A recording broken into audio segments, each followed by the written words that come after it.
Hi friends, welcome to my channel. ಎಲ್ಲರೂ ಹೇಗಿದ್ದೀರಾ? ಚೆನ್ನಾಗಿದ್ರೆ ಅಂತ ಭಾವಿಸ್ತೀನಿ. ನಾನು ಚೆನ್ನಾಗಿದ್ದೀನಿ. ಇವತ್ತು ಶುಕ್ರವಾರ ನೈಟ್ ಆಗಲಿ ಕರೆಕ್ಟಾಗಿ 9 ಗಂಟೆ ಆಗಿದೆ. ಈಗ ಫ್ಲಾಗ್ ಸ್ಟಾರ್ಟ್ ಮಾಡ್ತಾ ಇದ್ದೀನಿ. ದೇವಸ್ಥಾನಕ್ಕೆ ಹೋಗಿದ್ವಿ. ಸ್ವಲ್ಪ ಲೇಟ್ ಆಗುತ್ತೆ ಅಂದ್ಕೊಂಡ್ವಿ, ಆದರೆ ಬೇಗನೆ ಬಂದ್ವಿ. ಹಣ್ಣುಕಾಯಿ ಮಾಡಿಸ್ಕೊಂಡು ಬಂದ್ಬಿಟ್ಟು ವಾಪಸ್ಸು. ಅದಕ್ಕೆ ಬಂದ ತಕ್ಷಣವೇ ಊಟ ಎಲ್ಲ ಮಾಡಿಬಿಟ್ಟು ಇವಾಗ ಫ್ಲಾಗ್ ಸ್ಟಾರ್ಟ್ ಮಾಡ್ತಾ ಇದ್ದೀನಿ. ಏನಿಲ್ಲ, ಬೆಳಗ್ಗೆಯಿಂದ ಸ್ವಲ್ಪ ಬ್ಯುಸಿ ಇದ್ದೆ, ಮತ್ತು ಸಾಯಂಕಾಲ ಆಗ್ತಾ ಇನ್ನೂ ಬ್ಯುಸಿ ಇರ್ತೀನಿ. ಇವತ್ತು ಅಮಾವಾಸ್ಯೆ ಬೇರೆ ಇತ್ತಲ್ವ, ಒಂದು ಸ್ವಲ್ಪ ಕಸ್ಟಮರ್ ಎಲ್ಲ ಜಾಸ್ತಿ ಬರ್ತಾಯಿದ್ರು. ಅದಕ್ಕೆ ಸ್ವಲ್ಪ ಅಂದರೆ ಬರ್ತಾರೆ, ಇದು ಸ್ವಲ್ಪ ಉದ್ರೆ ತೊಗೊಂಡೋಗ್ತಾರಲ್ವ, ಅವ್ರದ್ದೆಲ್ಲ ಒಂದು ಕಡೆ ಬರೆದಿಟ್ಟಿದ್ದೆ ಅಷ್ಟೇ. ಅವ್ರವ್ರ ಜಾಗಕ್ಕೆ ಬರೆದಿರಲಿಲ್ಲ. ಮತ್ತು ಅವ್ರವ್ರ ಹೆಸ್ರು ಬರೆದ್ಬಿಟ್ಟು ನಾನು ಅವ್ರು ಏನು ತೊಗೊಂಡೋಗಿದ್ದಾರೆ ಅಂತ ಐಟಮ್ ಎಲ್ಲ ಅವರು ಪ್ಲೇಸಿಗೆ ಬರೆದು ಇಷ್ಟು ಅಮೌಂಟ್ ಅಂತ ಬರೆದಿರ್ತೀನಿ. ಆದರೆ ಸ್ವಲ್ಪ ಬೇಗ ತುಂಬ ಜನ ಬಂದ್ರಲ್ವ, ಸುಮ್ಮನೆ ಅವ್ರ ಹೆಸ್ರು ಬರೆದ್ಬಿಟ್ಟು ಇಷ್ಟು ಇಂಥ ತೊಗೊಂಡೋಗಿದ್ದಾರೆ ಅಂತೇಳಿ ಅಮೌಂಟ್ ಬರೆದಿಟ್ಟಿದ್ದೆ. ಬಟ್ ನೆನಪಲ್ಲಿ ಇಟ್ಕೊಂಡಿದ್ದೀನಿ. ಅದಕ್ಕೆ ಇವಾಗೆಲ್ಲ ಅವ್ರವ್ರ ಪ್ಲೇಸ್ಗೆಲ್ಲ ಬರೆದಿಟ್ಬಿಡೋಣ ಅಂತೇಳ್ಬಿಟ್ಟು ಇವಾಗ ಫ್ಲಾಗ್ ಸ್ಟಾರ್ಟ್ ಮಾಡ್ತಾಯಿದ್ದೀನಿ. ನೈಟಿಂದ ಮಾಡ್ತಾಯಿದ್ದೀನಿ. ನೋಡ್ಬೇಕು ಹೆಂಗೆ ಹೋಗುತ್ತೆ ಅಂತೇಳ್ಬಿಟ್ಟು. ಇದು ಬರ್ತಿ ಇಟ್ಬಿಟ್ರೆ ಮತ್ತು ನಮಗೂ ಕನ್ಫ್ಯೂಸ್ ಆಗೋಲ್ಲ, ಅವರು ನಾವೇನು ತೊಗೊಂಡೋಗಿದ್ವಿ ಅಂತ ಇದಾಗಲ್ಲ ಅಂತ ಬರೀತಿದ್ದೀನಿ ಅಷ್ಟೇ. ಅದಕ್ಕಂತಲೇ ಒಂದು ನೋಟ್ ಬುಕ್ ಇಟ್ಬಿಟ್ಟಿದ್ದೀನಿ. ಇಷ್ಟು ದೊಡ್ಡ ಬುಕ್ ಇಟ್ಟಿದ್ದೀನಿ, ನೋಡ್ಬೋದು. ಅಂಗಡಿ ಅಂತಾರೆ, ವ್ಯವಹಾರ ಅಂತಾರೆ. ಆದರೆ ಕಂಪಲ್ಸರಿ ನಾವು ಏನಾದರೂ ಒಂದು ವ್ಯವಹಾರ, ಒಂದು ಅಂಗಡಿ ನಡೆಸ್ತಿದ್ದೀವಿ ಅಂದರೆ ಉದ್ರೆ ಬಿದ್ದೇ ಬೀಳುತ್ತೆ. ಉದ್ರೆ ಇಲ್ಲಾಂದರೆ ಅಂಗಡಿನೇ ನಡ್ಸೋಕ್ಕಾಗಲ್ಲ. ಇವಾಗ ನೋಡಿದವರು ಇರ್ತಾರೆ, ಕೆಲವರು ಅಕ್ಕಪಕ್ಕದವರು ಇರ್ತಾರೆ. ಒಂದೊಂದು ಸರಿ ಅವ್ರ ಹತ್ರ ಅಮೌಂಟ್ ಇರಲ್ಲ, ಕೊಡ್ತೀವಿ ಅಂತ ಉದ್ರೆ ಬರ್ಸೋಗ್ತಾರೆ. ಆದರೂ ಕೊಡ್ತಾರೆ, ಕೆಲವರು ಬೇಗನೆ ಕೊಡ್ತಾರೆ. ಮತ್ತು ಕೂಲಿ ಎಲ್ಲ ಹೋಗ್ತಿರ್ತಾರಲ್ಲ ಹೆಣ್ಮಕ್ಳು, ಅವ್ರಿಗೇನೇನು ಬೇಕೋ ಸೋಪು ಅದು ಇದೆಲ್ಲ ತೊಗೊಂಡೋಗ್ತಿರ್ತಾರೆ, ಶಾಂಪಂತೆ. ಮತ್ತು ಮನೆಗೆ ಏನಾದರೂ ಐಟಮ್ ಸಕ್ಕರೆ ಬೆಲೆ ಅಂತ ತೊಗೊಂಡೋಗಿರ್ತಾರಲ್ವ, ಕೆಲವ್ರು ಬೇಗ ತಂದು ಕೊಡ್ತಾರೆ, ಕೆಲವರು ಬೇಗ ತಂದು ಕೊಡಲ್ಲ, ಸತಾಯಿಸ್ತಿರ್ತಾರೆ. ಅದೇ ಪ್ರಾಬ್ಲಮ್ಮು. ಅವರು ಬೇಗ ತಂದು ಕೊಟ್ಟು ನಮಗೆ ಹೆಲ್ಪ್ ಮಾಡಿದ್ರೆ ನಮಗೂ ಸ್ವಲ್ಪ ಐಟಮ್ ತಂದು ಹಾಕೋಕ್ಕೆ ಸ್ವಲ್ಪ ಹೆಲ್ಪ್ ಆಗುತ್ತೆ. ಕೆಲವರು ಬೇಗನೆ ಅರ್ಥ ಮಾಡ್ಕೊಂಡು ತರ್ತಾರೆ, ಕೆಲವರು ಅರ್ಥ ಮಾಡ್ಕೊಳ್ಳಲ್ಲ. ಏನೂ ಮಾಡೋಕ್ಕಾಗಲ್ಲ. ನಾವು ಇಂಥ ವ್ಯವಹಾರಕ್ಕೆ ಕೈ ಹಾಕ್ತೀವಂದರೆ ಎಲ್ಲ ನಿಭಾಯಿಸ್ಕೊಂಡು ಹೋಗ್ಬೇಕಾಗುತ್ತೆ. ಯಾವುದು ಈಸಿ ಅಲ್ಲ. ಒಂದೊಂದು ಸರಿ ನಮಗೆ ಐಟಮ್ಗೆ ತರೋಕ್ಕೆ ದುಡ್ಡು ಅಮೌಂಟು ಕಮ್ಮಿ ಬಿದ್ದರೂ ಕೂಡ ನಮ್ಮ ಕೈಯಿಂದ ಹಾಕ್ಬಿಟ್ಟು ನಾವು ಐಟಮ್ ತಂದು ಅಂಗಡಿಗೆ ಹಾಕಬೇಕಾಗುತ್ತೆ. ಒಂದೊಂದು ಸತಿ ಆ ಥರನೂ ಆಗುತ್ತೆ. ಇಲ್ಲ ಮತ್ತು ಕರೆಕ್ಟಾಗಿ ಉದ್ರೆ ಇಲ್ಲ, ಕರೆಕ್ಟಾಗಿ ನಡ್ಸ್ಕೊಂಡು ಹೋಗ್ತಿದ್ದೀವಿ ಅಂಗಡಿ, ಮತ್ತು ಅವಾಗಿಂದ ಅವಾಗೆ ಕೊಟ್ಟು ತಗೊಂಡೋಗ್ತಾರೆ ಅಂದರೆ ಅದೇನು ಪ್ರಾಬ್ಲಮ್ ಇರೋಲ್ಲ. ಆವಾಗಿನ ದುಡ್ಡು ಅವಾಗ ಅದರಲ್ಲೇ ಇಷ್ಟಿಷ್ಟು ಅಮೌಂಟ್ ಬಂದಿದೆ ಅಂತೇಳ್ಬಿಟ್ಟು ಮತ್ತು ಅಲ್ಲಿ ಐಟಮ್ ಅಂಗಡಿಯಲ್ಲಿ ಬಂದಿರೋ ದುಡ್ಡೆಲ್ಲ ಐಟಮ್ ತಂದು ಹಾಕ್ಬೋದು. ಈ ಥರ ಉದ್ರೆ ಯಾವಾಗ ಜಾಸ್ತಿ ಆಗುತ್ತೆ, ಇವಾಗ ನಾವು ಕೈಯಾರೆ ಹಾಕ್ಬಿಟ್ಟು ಅಂಗಡಿಗೆ ಐಟಮ್ ತಂದು ಮಾರಬೇಕಾಗುತ್ತೆ. ಆ ಥರ ಪರಿಸ್ಥಿತಿ ಬರುತ್ತೆ ಹಳ್ಳಿ ಕಡೆ ಸಾಮಾನ್ಯವಾಗಿ ಜಾಸ್ತಿ ಇರುತ್ತೆ. ಮತ್ತು ಸಿಟಿ ಕಡೆ ಅಷ್ಟೊಂದು ಇರಲ್ಲ, ಯಾಕೆಂದರೆ ಸ್ವಲ್ಪ ದೊಡ್ಡ ದೊಡ್ಡ ಶಾಪ್ಗಳು ಇಟ್ಟಿರ್ತಾರಲ್ವ, ಅಂದರೆ ಅವರು ಏನು ಮೇನ್ ಆಗಿರೋರಿಗೆ ಮಾತ್ರ ಅವರು ಇಷ್ಟ ಅಂತ ಡೀಲ್ ಅಂತ ಮಾತಾಡಿರ್ತಾರೆ. ಬಟ್ ಹಳ್ಳಿಯಲ್ಲಿ ಆ ಥರ ಅಲ್ಲ. ಇವಾಗ ಎಲ್ರಿಗೂ ಗೊತ್ತಿರೋರೇ ಇರ್ತಾರೆ, ಕೊಡಲೇಬೇಕಾಗುತ್ತೆ. ನಾವು ಕೊಡಲ್ಲ ಅಂತಂದರೆ ಅದು ನಡ್ಸೋಕ್ಕೂ ಆಗಲ್ಲ. ಅದಕ್ಕೆ ಇವತ್ತು ಆ ಥರ ಸ್ವಲ್ಪ ಸಂಜೆಯಿಂದ ಪೂಜೆ ಅದಂತ ಬ್ಯುಸಿ ಇದ್ನಲ್ವ, ಒಂದು ಕಡೆ ಸೈಡ್ಗೆ ಬರೆದಿದ್ದೆ. ಅದಕ್ಕೆ ಇವಾಗ ಅವ್ರ ಸೈಡಲ್ಲಿ ಅವ್ರವ್ರ ಪ್ಲೇಸ್ಗೆಲ್ಲ ಬರೆದಿಟ್ಬಿಟ್ರೆ ಒಂದು ಕೆಲಸ ಮುಗೀತು ಅಂತೇಳ್ಬಿಟ್ಟು ಬಂದು ಕೂತ್ಕೊಂಡಿದ್ದೀನಿ. ನನ್ನ ಮಗನೂ ಮಲಗಿದ್ದಾನಾಗಲೇ. ಮತ್ತೆ ಸ್ವಲ್ಪ ಐಟಮ್ ತರಿಸಿದ್ದೆ ಸಾಯಂಕಾಲ. ಇದು ಸ್ವೀಟ್ ಐಟಮ್ ಎಲ್ಲ ಖಾಲಿಯಾಗಿತ್ತು ಮಕ್ಕಳಿಗೆ. ಅದಕ್ಕೆ ಅದೆಲ್ಲ ಇವಾಗ ಜೋಡಿಸ್ಬೇಕು, ಡಬ್ಬಿಗೆಲ್ಲ ಹಾಕಿಡಬೇಕು. ಹಾಕಿಟ್ರೆ ಅದೊಂದು ಕೆಲಸ ಮುಗಿಯುತ್ತೆ. ಮತ್ತು ಬೆಳಗ್ಗೆ ಏನು ಅಷ್ಟೊಂದು ಗಜಿಬಿಜಿ ಅನಿಸಲ್ಲ. ನಾನು ಊಟ ಎಲ್ಲ ಮುಗಿಸ್ಬಿಟ್ಟು ಪಾತ್ರೆ ಏನಿರಲಿಲ್ಲ, ಒಂದು ಸ್ವಲ್ಪನೇ ಒಂದೆರಡು ತಟ್ಟೆ ಇದ್ದು ಅಷ್ಟೇ ತೊಳೆದ್ಬಿಟ್ಟು ಮಾಮೂಲಿ ಗ್ಯಾಸ್ ಕಟ್ಟೆಲ್ಲ ಒರೆಸ್ಬಿಟ್ಟು ಕ್ಲೀನ್ ಮಾಡಿ ಇಟ್ಟಿದ್ದೀನಿ. ಏನೋ ಅಡುಗೆ ಮಾಡಿದೇನು ಟೆನ್ಷನ್ ಇಲ್ಲ. ಮತ್ತು ಪೂಜೆ ಎಲ್ಲ ಚೆನ್ನಾಗಾಯ್ತು ಇವತ್ತು. ಏನೋ ಮನಸ್ಸಿಗೆ ಒಂಥರ ನೆಮ್ಮದಿ ಇದೆ ದೇವಸ್ಥಾನಕ್ಕೆಲ್ಲ ಹೋಗಿ ಬಂದಿದ್ದಕ್ಕೆ. ನೀವು ಅಮಾವಾಸ್ಯೆನ ಯಾವ ಥರ ಆಚರಿಸಿದ್ರೆ ಅಂತ ನಾನು ಕಮೆಂಟ್ ಸೆಕ್ಷನಲ್ಲಿ ಕಮೆಂಟ್ ಮಾಡಿ. ಬನ್ನಿ, ಯಾವ ಥರ ನಾನು ಬರೀತಿದ್ದೀನಿ ಮತ್ತು ಯಾವ ಥರ ಲಿಸ್ಟ್ ಮಾಡಿ ಇಟ್ಟಿರ್ತೀನಿ ಅಂತ ತೋರಿಸ್ತೀನಿ ನಿಮಗೂ ಯಾರಾದರೂ ಅಂಗಡಿ ಇಟ್ಟಿದ್ರೆ ನಿಮಗೂ ಸ್ವಲ್ಪ ಹೆಲ್ಪ್ ಆಗುತ್ತೆ, ಇಡೋರ್ಗು ಸ್ವಲ್ಪ ಹೆಲ್ಪ್ ಆಗೋದು ಅಂತ ತೋರಿಸ್ತಿದ್ದೀನಿ ಅಷ್ಟೇ. ಬನ್ನಿ ನೋಡೋಣ. ಈಗ ಎಲ್ಲ ನೆನಪಿಟ್ಕೊಂಡಿದ್ದೀನಿ. ಅದಕ್ಕೆ ಇವಾಗ ಒಬ್ಬೊಬ್ರದ್ದೇ ಹೆಸರು ತೆಗೆದ್ರೆ ನನಗೆ ನೆನಪಾಗುತ್ತೆ, ಅದು ಬರ್ಕೊತ ಹೋಗ್ತೀನಿ. ನೋಡ್ಬೋದು ಒಬ್ಬೊಬ್ರು ಎಷ್ಟಿಷ್ಟು ತಗೊಂಡೋಗಿರ್ತಾರಂತ. ಅವ್ರು ಏನು ಮಾಡೋಕ್ಕಾಗಲ್ಲ, ಕೊಡಲೇಬೇಕಾಗುತ್ತೆ, ಕೊಡ್ತೀನಿ ಅಷ್ಟೇ. ತೀರಾ ಒಂದು 100 ರೂಪಾಯಿ 200 ರೂಪಾಯಿ ಆ ಥರ ಆದರೆ ಹೆಂಗೋ ಆಗುತ್ತೆ. ಬಟ್ ಕೆಲವರು 500-1000 ಗಟ್ಟಲೆ ಉದ್ರೆ ನಿಲ್ಸಿರ್ತಾರೆ. ಅವ್ರನ್ನ ಜೋರು ಮಾಡಿ ಕೇಳೋಕ್ಕೂ ಆಗಲ್ಲ, ಏನಿಲ್ಲ ಅಂಥ ಪರಿಸ್ಥಿತಿ. ಏನಾದ್ರು ಜೋರು ಮಾಡಿ ಕೇಳೋಕೆ ಹೋದರೆ ಅವ್ರು ನೆಕ್ಸ್ಟ್ ನಮ್ಮ ಅಂಗಡಿ ಬಿಟ್ಟು ಮತ್ತೆ ಮುಂದಿನ ಅಂಗಡಿಗೆ ಹೋಗ್ತಾರೆ. ಆ ಥರ ಸಿಚುವೇಶನ್ ಬರುತ್ತೆ. ನಾವೇನಾದರೂ ಒಂದು ವ್ಯವಹಾರ ಮಾಡ್ತೀವಿ ಅಂದರೆ ಎಲ್ಲದಕ್ಕೂ ನಾವು ತಯಾರಾಗಿ ಮತ್ತು ಎಲ್ಲ ಪ್ರಾಬ್ಲಮ್ನು ಫೇಸ್ ಮಾಡ್ತೀವಿ ಅನ್ನೋ ಹಂಗಿದ್ರೆ ಮಾತ್ರ ನಾವೇನಾದರೂ ವ್ಯವಹಾರ ಮಾಡಬೇಕಾಗುತ್ತೆ. ಇಲ್ಲಾಂದರೆ ಇದು ಮಾಡೋಕ್ಕಾಗಬಾರ್ದು. ನಮ್ಮ ಬೆಕ್ಕಿನ ಮರಿ ನೋಡಿ ಬಂದು ಸುಮ್ಮನೆ ಕೈಯೇ ಪರಿಸ್ತಾ ಐತೆ. ಅದು ಯಾವಾಗಲೂ ನಾನು ಎಲ್ಲಿರ್ತೀನಿ ಅಲ್ಲೇ ಇರುತ್ತೆ ಅದು. ಅಷ್ಟೇ. ಇವಾಗಲೆಲ್ಲ ಬರ್ಕೊಂತ ಹೋಗ್ತೀನಿ. ನಾನು ಬಲಗೈಯಲ್ಲಿ ಬರಿತಾ ಇದ್ದೀನಿ, ಬಟ್ ಫ್ರಂಟ್ ಕ್ಯಾಮ್ರಾ ಆಗಿರೋದ್ರಿಂದ ಎಡಗೈ ಕಾಣಿಸ್ಬೋದು ನಿಮಗೆ, ಗೊತ್ತಿಲ್ಲ. ಬರಿತೀನಿ, ಎಲ್ಲ ನೆನ್ಪಿಟ್ಕೊಂಡಿನಲ್ವ, ಎಲ್ಲ ನೆನ್ಪು ಮಾಡ್ಕೊಂಡು ಬರಿತೀನಿ. ಬರ್ಬಿಟ್ಟು ಸಿಗ್ತೀನಿ ಫ್ರೆಂಡ್ಸ್. ಮತ್ತೆ ವಿಡಿಯೋ ಲೆಂತ್ ಆಗುತ್ತೆ, ನಿಮಗೆ ನೋಡೋಕ್ಕೆ ಬೋರ್ ಅನಿಸುತ್ತೆ.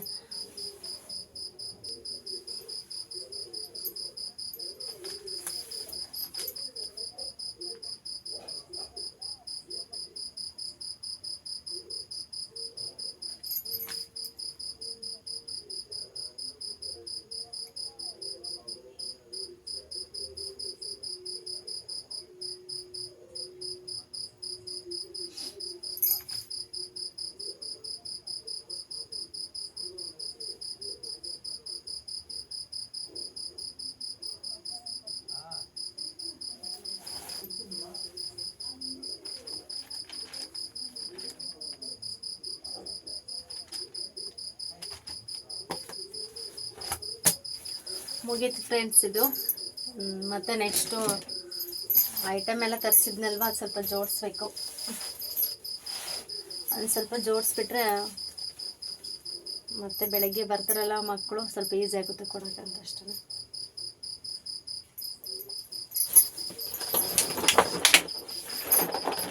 ಒಂದು ಚಕ್ಲಿ ಡಬ್ಬ ತರಿಸಿದ್ದೆ ನಾನು, ಖಾಲಿ ಆಗಿತ್ತು. ಚಕ್ಲಿನೇ ಜಾಸ್ತಿ ಹೋಗುತ್ತೆ. ಮತ್ತು ಕೆಲವರು ಸ್ವೀಟ್ ತಿಂತಾರೆ, ಕೆಲವರು ಖಾರ ತಿಂತಾರೆ. ಇನ್ನು ಫಸ್ಟಿಗೆಲ್ಲ ನಾನು ನಿಪ್ಪೊಟ್ಟವೆಲ್ಲ ಭಾಳ ತರಿಸಿದ್ದೆ ಐಟಮು. ಇವಾಗ ಫುಲ್ ಕಡಿಮೆ ಮಾಡಿಬಿಟ್ಟಿದ್ದೀನಿ. ಮತ್ತು ಜಾಸ್ತಿ ಮಕ್ಳ ಐಟಮ್ ತಂದರೆ ಮತ್ತೆ ದೊಡ್ಡ ದೊಡ್ಡ ಐಟಮ್ಗೆ ಅಮೌಂಟ್ ಕಮ್ಮಿ ಬೀಳುತ್ತೆ ಅಂತೇಳ್ಬಿಟ್ಟು ಸ್ವಲ್ಪ ಆದಷ್ಟು ಕಂಟ್ರೋಲ್ ಮಾಡ್ತಾಯಿದ್ದೀನಿ. ನಮಗೆ ಜಾಸ್ತಿ ಏನು ಖರ್ಚಾಗುತ್ತೋ ಅದು ಮಾತ್ರ ತರಿಸ್ತಿದ್ದೀನಿ ಅಷ್ಟೇ. ಮುಂಚೆ ಸುಮ್ಮನೆ ಸಿಕ್ಕಾಪಟ್ಟೆ ಎಲ್ಲ ತರಿಸ್ತಾ ಇದ್ದೆ, ಆದರೆ ಇವಾಗ ಎಲ್ಲ ಫುಲ್ಲು ಕಮ್ಮಿ ಮಾಡಿಬಿಟ್ಟಿದ್ದೀನಿ. ಏನೇನು ಮೇನ್ ಏನು ಹೋಗುತ್ತೋ ಅದು ಮಾತ್ರ ತರಿಸ್ತಾ ಇದ್ದೀನಿ ಅಷ್ಟೇ. ಮತ್ತು ಅದರಲ್ಲೂ ಸ್ವಲ್ಪ ನಾವು ಅಮೌಂಟ್ ಉಳಿಸ್ಕೊಂಡ್ಬಿಟ್ಟು ಬೇರೆ ಐಟಮ್ ತರಿಸ್ಬೋದು, ನೆಕ್ಸ್ಟು ಇಲ್ದಿರೋ ಐಟಮ್ ಅಂತೇಳ್ಬಿಟ್ಟು. ಇವು ಚೆನ್ನಾಗಿ ಹೋಗುತ್ತೆ. ಇದು ಹಾಲ್ಕೋ ಅಂತಾರೆ ಈ ಕಡೆ. ಇದು 4 ತರಿಸಿದ್ದೀನಿ, 4 ಸ್ವೀಟ್. ಇವು ಚೆನ್ನಾಗಿ ಸೇಲ್ ಆಗ್ತವೆ. ಏನಿಲ್ಲ, ಇವಾಗ ನಾನು ಇವಾಗ ನೈಟ್ ಎಲ್ಲ ಡಬ್ಬಿಗೆ ಹಾಕಿಟ್ರೆ ಬೆಳಗ್ಗೆ ಸ್ಕೂಲ್ಗೆ ಹೋಗ್ತಾರಲ್ಲ, ಬಂದ ತಕ್ಷಣ ಒಂದು ಡಬ್ಬಿ ಫುಲ್ಲು ಖಾಲಿ ಆಗ್ತವೆ. ಅಷ್ಟು ಅಂತ ಅಂತಾರೆ. ಇವನ್ನ ಚೆನ್ನಾಗಿರ್ತವೆ, ಇವು ತಿನ್ನೋಕೆ ಮಕ್ಳಿಗೆ ಮಾತ್ರ ಸೂಪರಾಗಿರ್ತವೆ. ಅದಕ್ಕೆ ಇದು 4 ತರಿಸಿದೆ ಅಷ್ಟೇ. ₹1 ಒಂದು ಇವು. ಈ ಥರ ಚಿಕ್ಕದಿರುತ್ತೆ, ಅದು ₹1. ಒಂದು ಪೀಸ್ ಬಂದುಬಿಟ್ಟು ₹1 ಒಂದಿವು. ಕೆಲವು ಮಕ್ಕಳು 5, 6, ₹10 ತಂದು ₹10 ಕೊಡೋಕೆ ನನಗೆ ಅಂತ ಕೇಳ್ತಿರ್ತಾರೆ. ಅಷ್ಟು ಇಷ್ಟಪಟ್ಟು ತಿಂತಾರೆ ಇವನ್ನ. ಅದಕ್ಕೆ ಮಕ್ಳಿಗೆ ಏನು ಇಷ್ಟನೋ ಅದು ಮಾತ್ರ ತರಿಸ್ತೀನಿ. ಅಷ್ಟು ಜಾಸ್ತಿ ನಾನು ಇವಾಗ ಏನು ವೇಸ್ಟ್ ಮಾಡೋಕ್ಕೆ ಹೋಗಲ್ಲ. ಮತ್ತು ನೆಕ್ಸ್ಟ್ ಇದು ಬಂದುಬಿಟ್ಟು ಮೈಸೂರು ಪಾಕ್. ಇಷ್ಟೇ, ಇದು ಮೈಸೂರು ಪಾಕು. ಇದು ₹5 ಒಂದು ಪೀಸ್ ಬರುತ್ತೆ. ಇದು ನೋಡಿ, ಇದು ಫುಲ್ ಇದರಲ್ಲಿ ಎಷ್ಟು ಇರುತ್ತೆ ಅಂದರೆ 24 ಪೀಸೇನೇ ಇರುತ್ತೆ ಅಷ್ಟೇ. ನಾವು ಇದೆಲ್ಲ ಈ ಫುಲ್ಲು 24 ಪೀಸ್ ಮಾಡಿದ್ರೆ ಅದರಲ್ಲಿ ಉಳಿಯೋದೇ ನಮ್ಗೆ ₹5 ಅಷ್ಟೇ. ಎಲ್ಲ ತಿಳ್ಕೊಬಿಟ್ಟಿದ್ದೀವಿ ನಾವು ಇದರಲ್ಲೆಲ್ಲ. ಎಷ್ಟು ಮಾರಿದ್ರೆ ಎಷ್ಟು ಲಾಭ ಬರುತ್ತೆ ಅನ್ನೋದು ಇದರಲ್ಲೇ ಗೊತ್ತಾಗುತ್ತೆ. ಬಟ್ ಇಷ್ಟು ಮಾರಿದ್ರೂ ನನಗೆ ಬರೋದು ಸಿಗೋದೇ ₹5. ಇದರಲ್ಲ ನನ್ನ ಮಗ ಒಂದು ಮೈಸೂರು ಪಾಕ್ ತಿಂದಂದ್ರೆ ಅದು ಅಲ್ಲೇ ಮುಗೀತು, ಅದು ಅಲ್ಲೇ ಹೋಯ್ತು ಅಂತ ಲೆಕ್ಕ. ಆದರೆ ಏನು ಮಾಡೋಕ್ಕಾಗಲ್ಲ, ಏನಾದರೂ ಒಂದು ಮಾಡ್ತೀವಿ ಅಂತಂದರೆ ಮಾಡಲೇಬೇಕಾಗುತ್ತೆ ಅಷ್ಟೇ. ಅಷ್ಟೇ. ಅದು ಎರಡು ತರಿಸಿದ್ದೀನಿ ಆಗುತ್ತೆ ಅಂತಂದ್ಬಿಟ್ಟು 2 ತರಿಸಿದ್ದೀನಿ. ಇದು ಫಸ್ಟ್ ಇದು ಒಂದು ಡಬ್ಬಿಗೆ ಹಾಕ್ತೀನಿ, ಮತ್ತು ಒಂದು ಎತ್ತಿಡ್ತೀನಿ. ಎಲ್ಲನೂ ಹಾಕಕ್ಕೆ ಹೋಗಲ್ಲ. ಒಂದು ಆಗೋದ್ಮೇಲೆ ಮತ್ತೆ ಇನ್ನೊಂದು ಹಾಕ್ತೀನಿ. ಇವು ಅಷ್ಟೇ, ಒಂದೆರಡು ಹಾಕ್ತೀನಿ, ಒಂದೆರಡು ಎತ್ತಿಡ್ತೀನಿ. ಮತ್ತು ಎಲ್ಲ ಜಾಸ್ತಿ ಹಾಕಿದ್ರೆ ಬೇಡ ಅಂತೇಳ್ಬಿಟ್ಟು. ಮತ್ತು ಕೆಲವ್ರು ಏನಂದರೆ ಸ್ವಲ್ಪ ಮನೇಲಿ ಯಾವಾಗಲೂ ಸ್ವೀಟ್ ತಿನ್ನೋರು ಅವರೆಲ್ಲ ಫುಲ್ಲು ಒಂದೊಂದು ತಗೊಂಡು ಹೋಗ್ತಿರ್ತಾರೆ ಕೆಲವರು. ಅದಕ್ಕೆ ನೋಡೋಣ, ಇದು ಖಾಲಿ ಆಗೋಷ್ಟೊತ್ತಿಗೆ ಇದು ಹೋದರೆ ಇನ್ನು ನೆಕ್ಸ್ಟ್ ತರಿಸ್ತೀನಿ.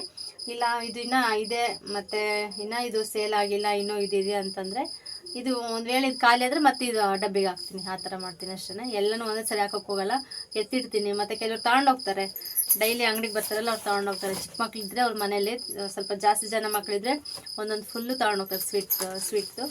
ಅದಕ್ಕೆ ಅಷ್ಟೇನು ತರಿಸಿದ್ದು, ಇನ್ನೇನು ತರಿಸಿಲ್ಲ ನಾನು. ಮತ್ತು ಮಾಮೂಲಿ ಇವು ಪ್ಲೇಟ್ಸ್ ಅವೆಲ್ಲ ಖಾಲಿಯಾಗಿದ್ವು ಇವು. ಮತ್ತು ಸ್ವಲ್ಪ ಫುಡ್ ಐಟಮ್ ಎಲ್ಲ ಖಾಲಿಯಾಗಿದ್ವು. ಇವು ಸಿಕ್ಕಾಪಟ್ಟೆ ಸೇಲ್ ಆಗ್ತವೆ. ಗಂಡು ಮಕ್ಕಳೆಲ್ಲ ಹಾಕ್ತಿರ್ತಾರಲ್ವ, ಹೋಗ್ತಾ ಇರ್ತಾರೆ. ಇವಂತೂ ನಿಲ್ಲೋದೇ ಇಲ್ಲ, ಅಷ್ಟು ಖರ್ಚಾಗ್ತದೆ ಜಾಸ್ತಿ. ಇವೇನು ಸೇಲ್ ಆಗೋದು. ಅದಕ್ಕೆ ಏನೇನು ಖಾಲಿ ಆಗುತ್ತೋ ಅದು ಮಾತ್ರ ತರಿಸ್ತಿದ್ದೀನಿ ಅಷ್ಟು, ಜಾಸ್ತಿ ತರ್ಸೋಕ್ಕೆ ಹೋಗಲ್ಲ.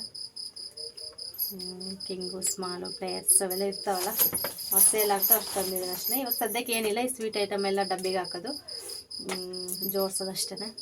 ಜೋಡಿಸ್ತೀನಿ, ಈಗ ಜೋಡಿಸ್ಬಿಟ್ಟು ಇನ್ನೂ ಸ್ವಲ್ಪ ತೆಗೆದಿರ್ತೀನಿ, ಆಮೇಲೆ ಬಾಗ್ಲು ಹಾಕೊಂಡ್ಬಿಟ್ಟು ಹೋಗ್ತೀನಿ ಅಷ್ಟೇ. ನೋಡೋಣ ಬನ್ನಿ.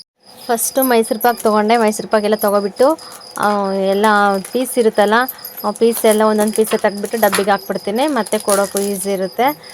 ಒಂದು ಪೀಸ್ ಬಂದುಬಿಟ್ಟು 5 ರೂಪಾಯಿದು. ಮತ್ತು ಮೈಸೂರು ಪಾಕ್ ಮಾತ್ರ ತುಂಬ ಫ್ರೆಶ್ ಆಗಿತ್ತು, ತುಂಬ ಚೆನ್ನಾಗಿತ್ತು.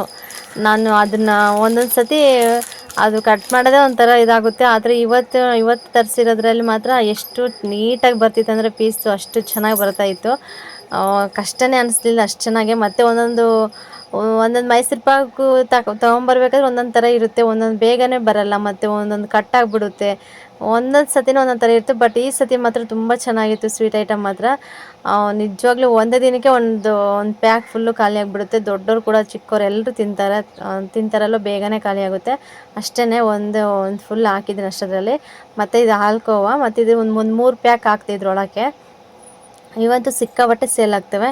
1 ರೂಪಾಯಿಗೆ ಒಂದು ಆಗಿರೋದ್ರಿಂದ ಮಕ್ಕಳಂತೂ ಇಷ್ಟಪಟ್ಟು ತಿಂತಾರೆ. ಮತ್ತು ನನ್ನ ಮಗ ನೋಡ್ಕೊಂಬಿಟ್ರಂತೂ ಬಿಡೋದೇ ಇಲ್ಲ. ಅದಕ್ಕೆ ಅವ್ನು ಕಾಣ್ದಿದ್ದಂಗೆ ನಾನು ಡಬ್ಬಿ ಮೇಲೆ ಇಟ್ಬಿಡ್ತೀನಿ, ಕೇಳ್ತಾರಲ್ಲ ಅವಾಗ ತಕ್ಕೊಡ್ತೀನಿ ಬಂದವ್ರಿಗೆ, ಆ ಥರ ಮಾಡ್ತೀನಿ. ಇಲ್ಲ ಒಂದೊಂದು ಸತಿ ಎಲ್ಲಿದ್ದು ನೋಡ್ಕೊಂಬಿಡ್ತಾನೆ, ಅವನೇ ತಿಂದಾಕ್ತಾನೆ ಎಲ್ಲ, ಆ ಥರ ಆಗಿಬಿಡುತ್ತೆ. ಅದಕ್ಕೆ ನೋಡ್ಕೊಂಬಿಟ್ಟು ಜಾಸ್ತಿ ಸ್ವೀಟ್ ತಿನ್ನಿಸ್ಬಾರ್ದು ಅಂತೇಳ್ಬಿಟ್ಟು ಒಂದೊಂದು ಸತಿ ಮೇಲೆ ಇಟ್ಬಿಡ್ತೀನಿ ನಾನು. ನೋಡ್ಬೋದು, ಇದು 3 ಪ್ಯಾಕ್ ಹಾಕ್ತೆ ಇದ್ರೊಳಗೆ. ಮತ್ತು ಒಂದು ಮೈಸೂರು ಪಾಕು 1 ಪ್ಯಾಕ್ ಹಾಕಿದೆ, ಸಾಕಾಯಿತು. ಮತ್ತು ಅದೆಲ್ಲ ಕ್ಲೀನ್ ಮಾಡಿಬಿಟ್ಟು ಮತ್ತು ಅದೆಲ್ಲ ಎಲ್ಲೆಲ್ಲಿ ಜಾಗಕ್ಕೆ ಅದಕ್ಕೆ ಸೇರಿಸ್ಬಿಟ್ಟು ಮತ್ತೆ ನಾನು ಹೋಗಿ ನನ್ನ ಮಗನೂ ಮಲ್ಕೊಂಡ, ಮತ್ತು ನಾನು ಮಲ್ಕೊಂಡೆ. ಇದು ನೆಕ್ಸ್ಟ್ ಡೇ, ಇದು ಶನಿವಾರ ಬೆಳಗ್ಗೆ. ಮತ್ತು ಈ ಕುರಿ ಪಟ್ಲಿ ಮರಿ ಇದಾವಲ್ವ, ಪಾಪ ಒಂದೇ ಥರನೇ ಕಟ್ಟಾಕಿ ಕಾಲೆಲ್ಲ ಜೋಮ್ ಹಿಡಿದಿರ್ತಾವೆ ಅವಕ್ಕೆ. ನಮಗೂ ಅಷ್ಟೆಲ್ಲ ಮನೇಲಿ ಇದ್ದು ನಮ್ಗೆ ಯಾವ ಥರ ಒಂದೊಂದು ಸತಿ ಬೋರ್ ಹೊಡೆಯುತ್ತೋ ಅವಕ್ಕೂ ಅಷ್ಟೇ. ನಾವಾದರೂ ಆ ಕಡೆ ಈ ಕಡೆ ಓಡಾಡ್ತಿರ್ತೀವಿ, ಮಾತಾಡ್ತಿರ್ತೀವಿ, ಎಲ್ಲ ಮಾಡ್ತಿರ್ತೀವಿ. ಪಾಪ ಇವಕ್ಕೆ ಹಂಗಿಲ್ವಲ್ಲ, ಅದಕ್ಕೆ ಮತ್ತೆ ನೈಟ್ ಡೇ ಅಲ್ಲೇ ಕಟ್ಟಾಕಿ ಬೇಜಾರಾಗಿರುತ್ತೆ. ಮತ್ತು ಕಾಲೆಲ್ಲ ಒಂಥರ ಜೋಮ್ ಹಿಡ್ದಿರ್ತಾವೆ ಅಂತೇಳ್ಬಿಟ್ಟು ನಮ್ಮ ಚಿಕ್ಕಮ್ಮ ಮತ್ತು ಒಂದು ಸ್ವಲ್ಪ ಹೊತ್ತು ಬಿಟ್ಬಿಡ್ತಾವೆ, ಅವನ್ನ ಸ್ವಲ್ಪ ಚೆನ್ನಾಗೆ ಕುಣಿದಾಡಲಿ, ಕಾಲು ಜೋಮ್ ಬಂದಿರೋದೆಲ್ಲ ಹೋಗ್ಲಿ ಅಂತೇಳ್ಬಿಟ್ಟು. ನನ್ನ ಮಗಂತೂ ನೋಡ್ಬಿಟ್ಟು ತುಂಬ ಖುಷಿಪಟ್ಟ, ಸುಮ್ಮನೆ ಕೇಕೆ ಹಾಕ್ತಾನೆ ಅವನಂತೂ, ಹಾಕ್ತಾಯಿದ್ದ. ನೋಡಿ ನಮ್ಮ ಚಿಕ್ಕಮ್ಮ ಹೋದಂಗೆಲ್ಲ ಹಿಂದಿಂದನೇ ಹೋಗ್ತಿರ್ತವೆ, ಎಷ್ಟು ಚೆನ್ನಾಗಿ ಕುಣಿದು ಹೋಗ್ತಿರ್ತವೆ ಅಂದರೆ ಹೆಂಗೆ ಅವಕ್ಕೆ ಒಂಥರ ಖುಷಿ ಅನಿಸ್ಬಿಡುತ್ತೆ ನಮ್ಮನ್ನು ಬಿಟ್ಟಿದ್ದಾರಲ್ಲ ಅಂತೇಳ್ಬಿಟ್ಟು. ಯಾವುದೇ ಪ್ರಾಣಿ ಆಗಲಿ ಅಷ್ಟೇ, ನಾವು ಎಷ್ಟು ಕೂಡಾಕಿದ್ರು ಕೂಡ ಅವಕ್ಕೆ ಒಂದು ಸ್ವಲ್ಪ ಫ್ರೀಡಮ್ ಅನ್ನೋದು ಬೇಕಲ್ವ. ಪಾಪ ಕಟ್ಟಾಕಿ ಅವು ಈ ಥರ ಆಗಿದ್ವು.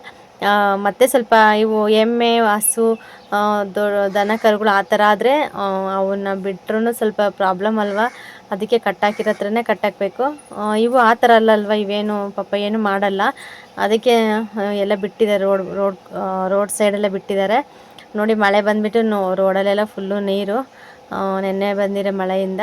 ಅದಕ್ಕೆ ನೋಡಿ ಯಾವ ಥರ ಓಡಾಡ್ತಿದ್ದಾರೆ. ಸುಮ್ಮನೆ ಅವಕ್ಕೂ ಒಂಥರ ಖುಷಿ, ಆ ಕಡೆಯಿಂದ ಈ ಕಡೆಗೆ, ಈ ಕಡೆಯಿಂದ ಆ ಕಡೆಗೆ ಸುಮ್ಮನೆ ಓಡಾಡ್ತಾಯಿದ್ದು. ನನ್ನ ಮಗಂತೂ ತುಂಬ ಎಂಜಾಯ್ ಮಾಡಿಬಿಟ್ಟ. ಅವ್ರ ಅಜ್ಜಿಗಂತೂ ಹೇಳ್ತಾ ಇದ್ದೆ ಸುಮ್ಮನೆ ಕೂಗಿ.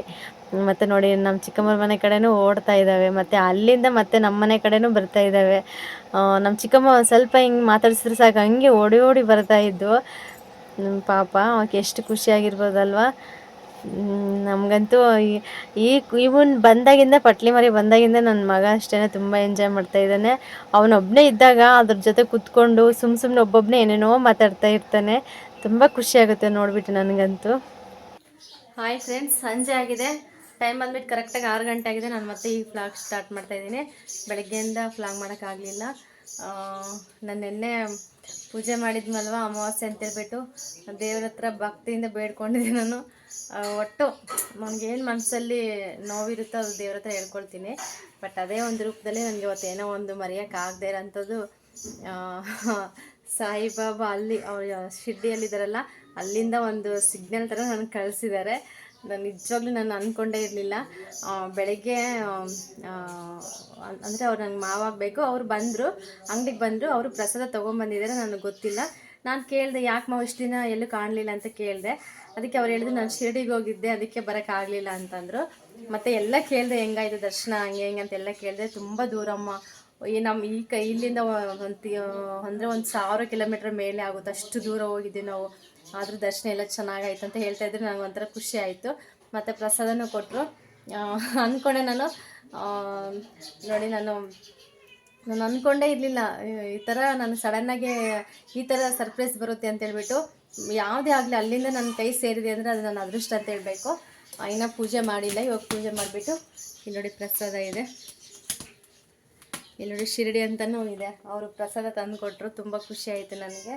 ಅದಕ್ಕೆ ಈಗ ಕೈಕಾಲು ಮುಖ ತೊಳ್ಕೊಂಡೆ ಆಗಲೇ ಇವಾಗ ಪೂಜೆ ಮಾಡಬೇಕು. ಇನ್ನೂ ಸ್ವಲ್ಪ ಬಿಟ್ಟು ಪೂಜೆ ಮಾಡ್ತೀನಿ, ಒಂದು 6:30 7 ಗಂಟೆ ಅಷ್ಟೊತ್ತಲ್ಲಿ ಮಾಡ್ತೀನಿ. ಸ್ವಲ್ಪ ಕತ್ಲಾದ್ರೆ ನಾನು ಪೂಜೆ ಮಾಡೋಕ್ಕೆ ಚೆನ್ನಾಗೆ, ಸ್ವಲ್ಪ ಬೆಳಗಿದ್ದಂಗೆ ಮಾಡಿದ್ರೆ ನಾನು ಅಷ್ಟೊಂದು ಇದು ಅನಿಸಲ್ಲ. ಸ್ವಲ್ಪ ಕತ್ಲಾದರೆ ನನಗೊಂಥರ ತುಂಬ ಇಂಟ್ರೆಸ್ಟ್ ಪೂಜೆ ಮಾಡೋಕ್ಕೆಲ್ಲ. ಅದಕ್ಕೆ ಪೂಜೆ ಮಾಡಿಬಿಟ್ಟು ಎಲ್ಲರೂ ಸ್ವಲ್ಪ ಪ್ರಸಾದ ಕೊಡ್ತೀನಿ ಅಷ್ಟೇ. ತುಂಬ ಖುಷಿ ಆಯಿತು ನನಗೆ. ನನಗೇನೋ ಒಂಥರ ನಾನೇ ಹೋಗಿ ದರ್ಶನ ಮಾಡ್ಕೊಬಂದೆ ಅನ್ನೋಷ್ಟು ನನಗೆ ತುಂಬ ಖುಷಿ ಆಗಿಬಿಡ್ತು ಆ ಟೈಮಲ್ಲಿ.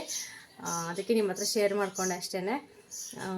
ಬೆಳಗ್ಗೆ ಬಂದುಬಿಟ್ಟು ಬೇಳೆ ಪಪ್ಪು ಮಾಡಿ ಮುದ್ದೆ ಮಾಡಿದೆ, ಅದೇ ಸಾಂಬಾರಿದೆ, ಸ್ವಲ್ಪ ಅನ್ನ ಒಂದು ಮಾಡ್ಕೊತೀನಿ ಅಷ್ಟೇ. ಅನ್ನ ಮಾಡ್ಕೋಬೇಕು, ಮತ್ತು ಟೈಮ್ ಆಗಿದೆ, ಒಂದು ಸ್ವಲ್ಪ ಕಾಫಿ ಮಾಡ್ಕೊಂಡು ಕುಡಿದ್ಬಿಟ್ಟು ಆಮೇಲೆ ಸ್ವಲ್ಪ ಅನ್ನಕ್ಕೆ ಇಡ್ತೀನಿ ಅಷ್ಟೇ. ಇನ್ನು ಸ್ವಲ್ಪ ಬಿಟ್ಟು ಮಾಡ್ತೀನಿ. ಈ ಸಿಂಪಲ್ ಫ್ಲಾಗ್ ನಿಮಗೆ ಇಷ್ಟ ಆದರೆ ಒಂದು ಲೈಕ್ ಮಾಡಿ, ಕಮೆಂಟ್ ಮಾಡಿ, ಶೇರ್ ಮಾಡಿ. ಮತ್ತು ನಿಮಗೆ ಏನು ಅನಿಸುತ್ತೋ ಅದು ಕಮೆಂಟ್ ಸೆಕ್ಷನಲ್ಲಿ ಕಮೆಂಟ್ ಮಾಡಿ. ಈ ಥರ ವೀಡಿಯೋಸ್ ಮಾಡಿ ಅಂತಂದರೆ ನಾನು ಆ ಥರನೇ ವೀಡಿಯೋಸ್ ಮಾಡ್ತೀನಿ. ಯಾಕೆಂದರೆ ನಾವು ಮನೆಯಲ್ಲೇ ಇರೋದ್ರಿಂದ ಡೈಲಿ ಇದೇ ಆಗುತ್ತೆ. ಏನಾದರೂ ನೀವು ಕೇಳಿದರೆ, ಕ್ವಶನ್ ಕೇಳಿದ್ರೆ ನಾನು ಅದಕ್ಕೆ ಆನ್ಸರ್ ಥರ ಒಂದು ಫ್ಲಾಗೋ ಇಲ್ಲ ಒಂದು ವೀಡಿಯೋನ ಮಾಡ್ಬೋದು. ಎಲ್ಲರೂ ನನಗೆ ಸಪೋರ್ಟ್ ಮಾಡಿ ಅಂತ ಕೇಳ್ಕೊಳ್ತಾ ಈ ಫ್ಲಾಗ್ ಇಲ್ಲಿಗೆ ಎಂಡ್ ಮಾಡ್ತೀನಿ. ಸಾಯಿಬಾಬಾ ನಿಮಗೆಲ್ಲರಿಗೂ ಒಳ್ಳೇದು ಮಾಡಲಿ ಅಂತ ಕೇಳ್ಕೊಳ್ತೀನಿ ಫ್ರೆಂಡ್ಸ್. ಎಲ್ರಿಗೂ ಬಾಯ್.